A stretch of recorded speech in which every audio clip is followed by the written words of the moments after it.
proporcionar nutrientes, agua, iones y vitaminas para que el cuerpo tenga la suficiente energía para cumplir todas las funciones celulares. Entonces, fuera de las vitaminas y fuera de los iones, hay tres grandes familias de nutrientes: los carbohidratos, las proteínas y las grasas. En general, para que se dé la absorción de un alimento, todo se produce a través de un mismo mecanismo que se llama hidrólisis. ¿En qué consiste la hidrólisis? Cuando yo tengo una cadena de diferentes estructuras, usualmente estas estructuras pequeñas están unidas para formar la cadena grande a través de un mecanismo que se llama condensación. ¿Qué quiere decir? Yo tengo acá, por ejemplo, un monómero y acá otro monómero. Para yo unir estos monómeros, lo que hago es unir un extremo hidroxilo y un extremo hidrógeno. ¿Qué hago? Quito un hidrógeno, quito un hidroxilo y combino los monómeros. Y eso me da finalmente un polímero más grande y libero una molécula de agua. Si yo quiero este polímero grande ahora nuevamente volverlo en monómeros pequeños, lo que yo hago es busco una molécula de agua, separo la molécula de agua, le devuelvo su hidroxilo a uno de los monómeros, le devuelvo su hidrógeno al otro monómero y ya puedo separar los monómeros. Cuando yo hago ese proceso, eso se llama hidrólisis. Entonces, la hidrólisis está dada por enzimas que trabajan con el agua y que devuelven a los monómeros su hidroxilo y su hidrógeno y nuevamente los separan en estructuras más pequeñas. Tanto las grasas, las proteínas como los carbohidratos hacen el mismo proceso, la hidrólisis.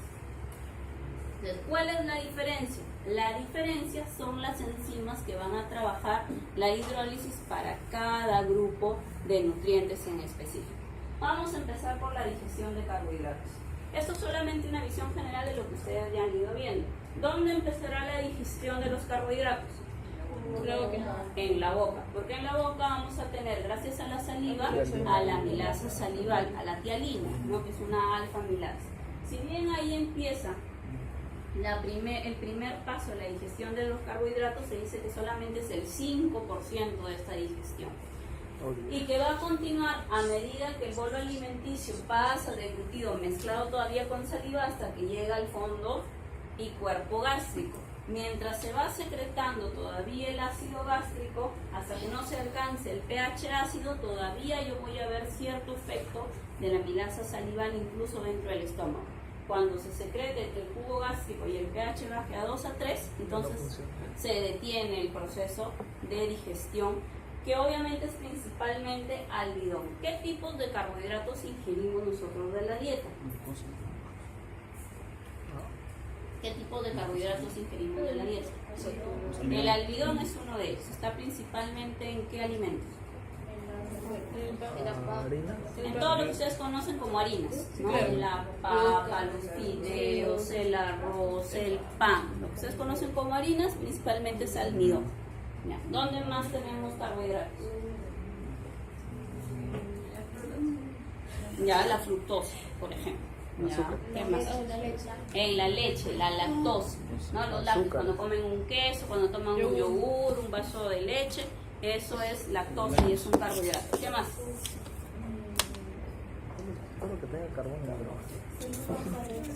La celulosa también es un tipo de carbohidrato que nosotros no lo absorbemos. La celulosa ingresa, la comemos y la botamos con las heces porque no tenemos enzimas para degradar celulosa. Generalmente en las hojas verdes. Por eso es lo que llamamos, en cierta forma, cierta carga que contribuye con la fibra para formar mayor contenido de heces blandas. ¿Qué más?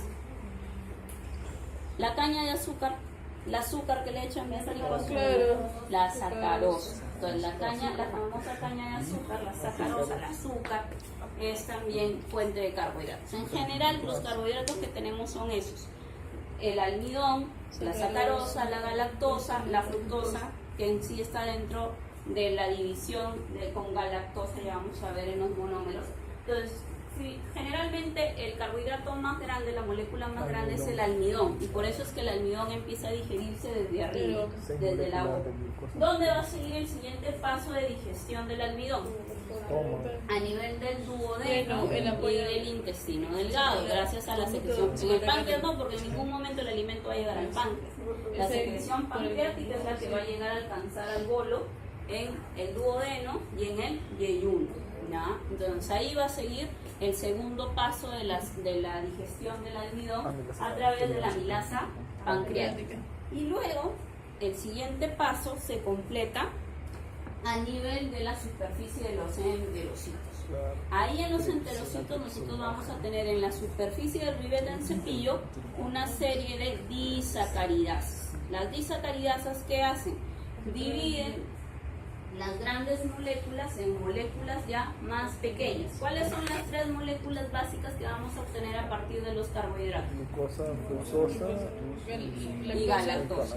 La fructosa, la galactosa y la glucosa. Por ejemplo, la lactosa, ¿en qué la vamos a dividir? Fructosa y galactosa. No sé. A ver. No, en glucosa y lactosa.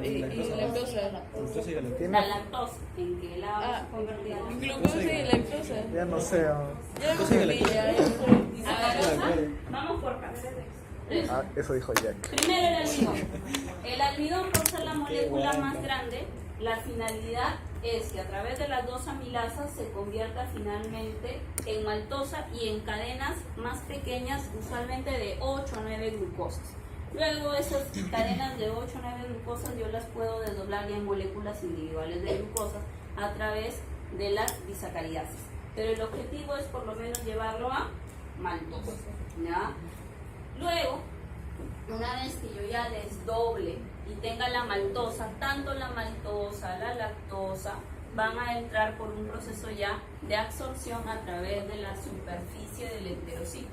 Y aquí vamos a ver que cuando yo tengo las moléculas, tres moléculas más pequeñas, que es la fructosa, la galactosa y la glucosa, ellas tienen la propiedad de pasar, sobre todo a través de transportadores, en el caso de la glucosa. ¿Ya? Transportadores que hacen transporte secundario activo con otros iones, como por ejemplo el sodio. ¿Ya? Ahora, de toda la dieta, como la mayor ingesta es de almidón, ¿cuál va a ser el monosacárido básico que vamos a tener en mayor abundancia? Glucosa. Como el almidón tiene mayor moléculas de glucosa, entonces lo que más vamos a obtener es glucosa. Entran por GLUTs, ¿no? Pero hay diferentes GLUTs de cada... ¿no? Entran por el SGLT. SGLT. No los GLUTs. Los GLUTs son para el transporte de la glucosa en la otro célula. tipo de células, no en el intestino, no en el enterocito. SGLT. Listo. Entonces, la tialina que está en la saliva permite a los almidones absorberse o digerirse hasta un 20 a 40%.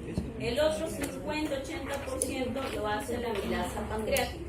A partir de este almidón yo voy a tener maltosa y, como les decía, polímeros más pequeños de diferentes moléculas de glucosa. ¿Cuál es la finalidad? Que a nivel del ribete en cepillo yo voy a tener maltasa y alfa-destrinasa, lactasa y sacarasa. Como ustedes verán, de todas ellas yo puedo tener los tres monosacáridos básicos, pero el que más abundantemente voy a obtener es glucosa. ¿Por qué? Porque la maltasa está formada principalmente por dos moléculas de glucosa. Las alfa-destrinasas son moléculas más grandes de 3, 4, 5, 6, 7, 8 o 9 glucosas, que finalmente van a formar glucosa.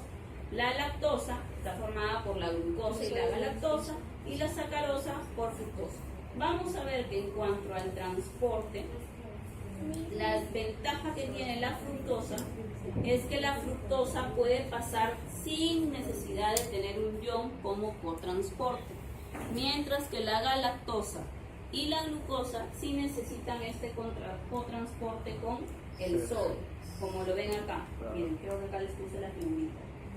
El simportador de sodio es tanto para la glucosa como para la galactosa, pero la fructosa tiene la ventaja que puede ser el transportador por la parte vasolateral sin necesidad del simportador de sodio. ¿Ya?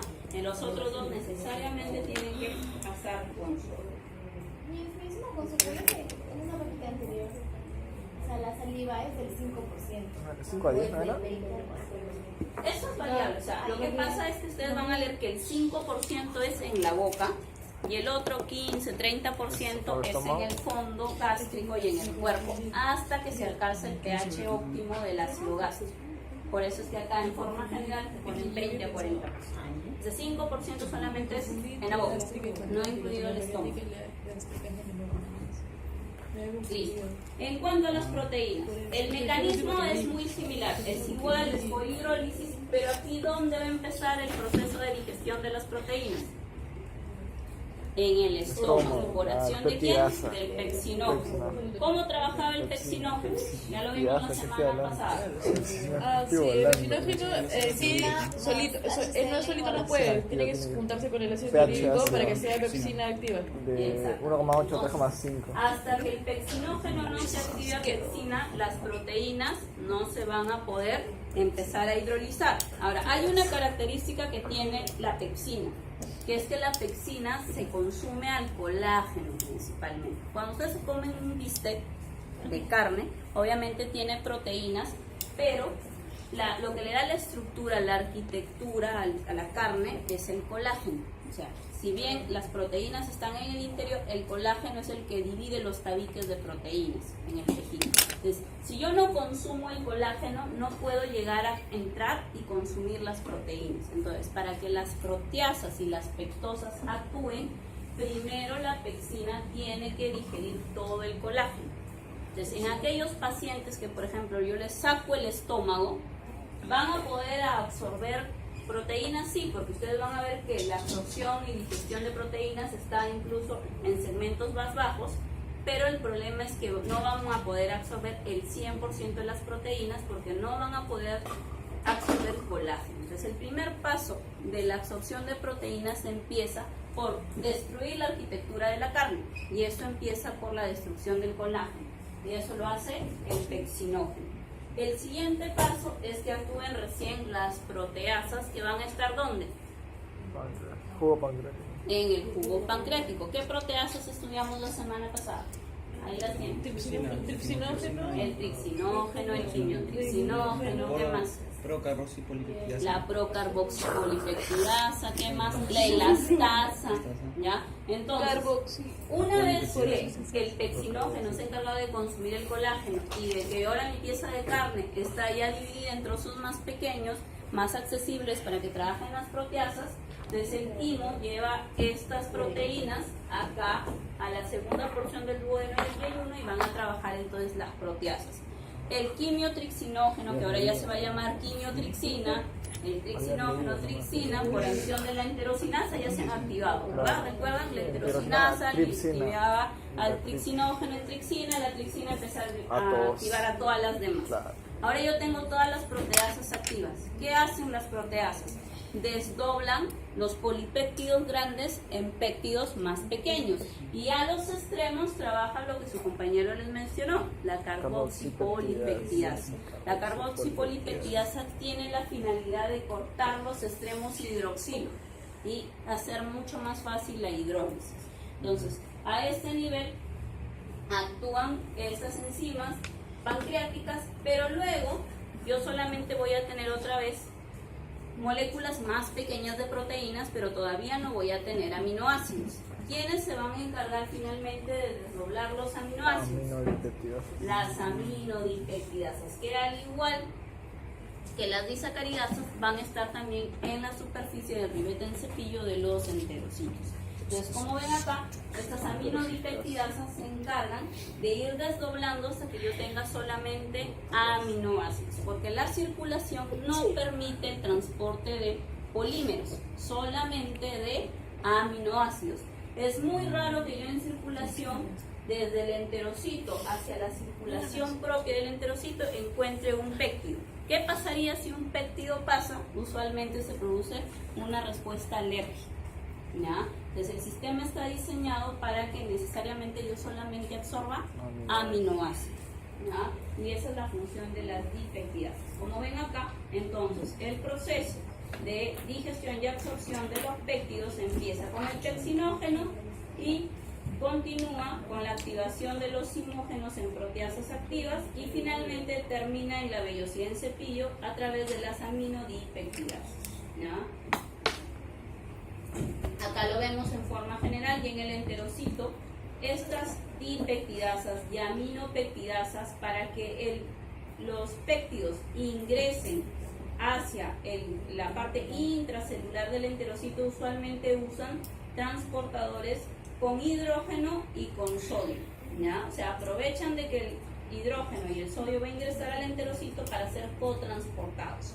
Y dentro del mismo enterocito yo tengo más peptidasas, no solamente en la superficie, sino en el interior tengo peptidasas que finalmente permiten que a sangre solamente pasen aminoácidos. Si en algún momento pasa algún péptido pequeño, usualmente esto puede generar una respuesta alérgica. Entonces se trata de que eso se evite en los pacientes. Entonces, como ven acá, la mayoría de aminoácidos terminan de digerirse o en la superficie del ribete en cepillo o dentro del citosol de los enterocitos. Entonces, la finalidad igual de la hidrólisis de las proteínas es nuevamente yo separar el extremo hidroxilo y el extremo hidrógeno. ¿Ya? Acá lo ven. Entonces, las proteínas a través de la pexina se van a convertir en proteasas, en pectonas, en polipéptidos, y luego todas las proteasas pancreáticas se van a encargar de convertirlos en polipéptidos más pequeños, en algunas ocasiones incluso hasta aminoácidos, pero la mayor parte de veces son convertidos aminoácidos por las mismas peptidasas del enterocito. ¿Cómo sucede en los lípidos? En los lípidos estábamos adelantando algo. Lo que sucede es que la llegada de los lípidos primero requiere que los lípidos, gracias a las sales biliares de la bilis, sean emulsificados. Como ustedes ven acá, las gotas de grasa que son grandes, a través de la secreción biliar se convierten en gotitas mucho más pequeñas debido a que pierden su tensión superficial, y al hacerse más pequeñas, entonces ya puede actuar sobre ellas la lipasa pancreática.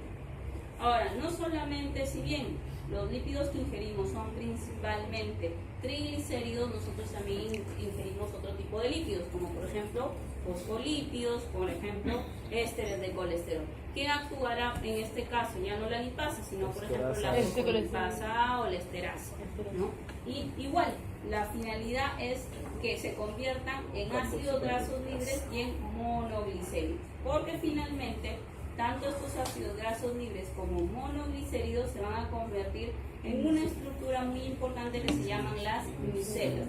¿Qué son las micelas? Que en este gráfico les he traído para que vean. Las micelas son estas estructuras que se parecen a lo que teníamos.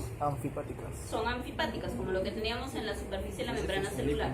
Tienen un extremo polar y un extremo que no es polar, ¿ya? De tal manera que luego se van a formar en estructuras que van a hacer que la parte no polar se vaya al centro y la parte polar a la superficie, y puedan ser transportadas de esta forma en la solución líquida y sobre todo el torrente sanguíneo. Sí. ¿Por qué hay hígado graso? Si la persona no consume alcohol y tampoco consume grasas y tiene una dieta balanceada, ¿qué podría ocasionar que una persona tenga hígado graso? A ver, generalmente la mayor causa de hígado graso es dieta. O sea, es personas que consumen dietas que son muy ricas en colesterol. O sea, si bien la mayoría de dietas balanceadas tienen poca ingesta de colesterol, si yo me dedico a consumir alimentos que sí tienen buena cantidad de colesterol, eso va a predisponer al hígado graso. Pero no es la única causa. También hay alteraciones genéticas en las que hay mayor recaptación del colesterol hacia los hepatocitos, en las que también se produce hígado graso. O sea, hay personas que tienen hígado graso sin necesidad de tener una dieta rica en colesterol, en ese caso. Pero la mayor parte de los casos es por dieta, claro.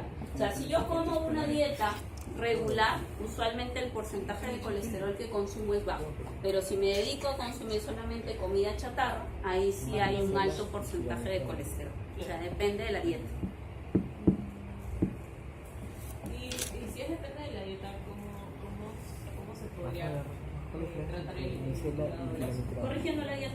Se corrige la dieta y el cambio es usualmente demora en promedio 1 a 2 años desde que se inicia el régimen dietético, porque los depósitos, o sea, ¿de qué trata? Una vez que tú regulas la dieta, lo que hace el cuerpo es, al ya no ingerir exceso de colesterol igual necesita recaptar el colesterol y lo va a ir eliminando progresivamente nuevamente en las sales biliares. Entonces se va perdiendo ese colesterol, pero esa reutilización del depósito demora en promedio 1 a 2 años desde que se empieza a corregir la dieta, no es inmediato. Listo, entonces, ¿cuál es la finalidad? La finalidad es que de esta forma los ácidos grasos, los monoglicéridos, puedan ser transportados mucho más fácilmente y se van a unir en la mucosa intestinal a una proteína que se llama proteína A o C y va a formar una estructura que se llama kilomicrón. Los kilomicrones son los transportadores que van a hacer que las grasas sean absorbidas principalmente al torrente linfático. ¿Ya recuerdan cuando vimos, creo que les paso más adelante una foto, en la vellosidad intestinal? En el extremo velloso hacia el otro extremo, hacia la parte basal, va a estar en contacto con una estructura vascular, con una vénula y con una arteriola, y en el centro va a haber un conducto linfático que se llama quilífero, ¿ya? Los quilíferos son conductos que se encargan de recaptar a los kilomicrones para hacer llegar los ácidos grasos y el glicerol directamente al conducto torácico y de esa forma a la vena cava y a la circulación general, ¿ya?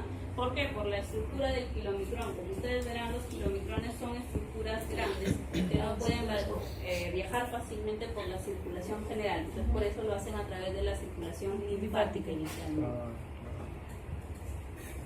Acá lo vemos. Entonces, las grandes gotas de lípido tienen que emulsificarse o saponificarse gracias a las sales biliares.